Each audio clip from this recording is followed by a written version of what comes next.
I watched The Killer, David Fincher's newest crime thriller. And this is my quick review of it. It's more of a fun David Fincher, if there's such a thing. And by fun, Fight Club, where he's letting loose. And in this case, and what a lot of other reviews show, is the most apparent thing is that he seems to be making fun of himself, because he's famous for being this perfectionist.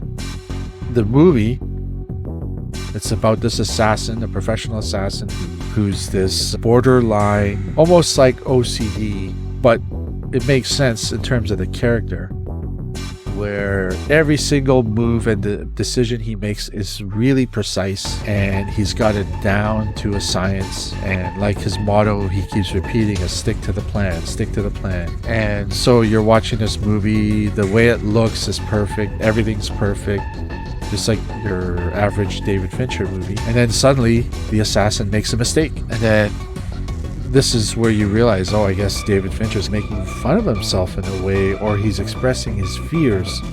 And the theme of the movie, it was like, at a first glance, it just seems like your standard assassin thriller revenge story with a very odd ending that you don't really expect from the character. And upon reflection, I haven't watched it a second time, but I probably will at some point.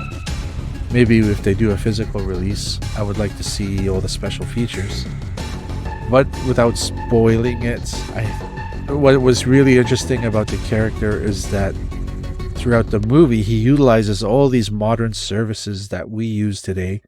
Amazon, Starbucks, McDonald's. You see tons of corporate logos flashing by. And WeWork, I think.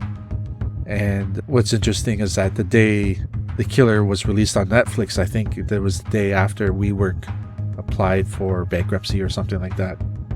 But it seems that the theme of it was, you have this killer, this precise kind of Renaissance man who's a minimalist, and he can remain that way and do terrible things thanks to these modern services that we have, that he can be in total isolation, totally anonymous, and he can sit in a room with a gun pointed at somebody across the street and receive everything he needs by just doing online purchases and using all these kind of gig economy services.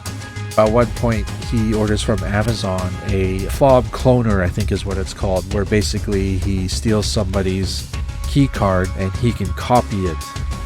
So he returns the key card and then he's got his own. And it's just, there's no questioning from Amazon about why you would want this. They just deliver it to him, he does it, and he's being enabled by our modern society because of the lack of interaction. And his whole job is just observing people from a distance. And in terms of the ending, if you don't want to know, maybe skip ahead. But from what I gather, what the ending was, that he's a guy who's doing a job that destroys lives, and it's John Wick style mission of vengeance to find out who hurt those that he cares for. But then he faces the guy, the wizard behind the curtain, and that guy is the same as him. He's just sitting there in isolation, making decisions that affect people's lives by just making a phone call or making an order on his computer, and he's staring at a bunch of charts, financial charts on a screen. And the killer, he shows mercy and he doesn't kill him. It was a very odd way to end the movie, but that's the gist I've got from it. So take what you can from what I said, and I don't know if you agree or disagree, or what your thoughts. If you like this video and want to dive deeper into similar topics, make sure to hit that subscribe button and turn on the notification bell so you never miss an update. Here's some videos about other classic movies that you can check out next. We have some links below, including some affiliate ones which help the channel to keep running. I'd love to hear your thoughts on this video. Drop a comment below and let's keep the discussion going.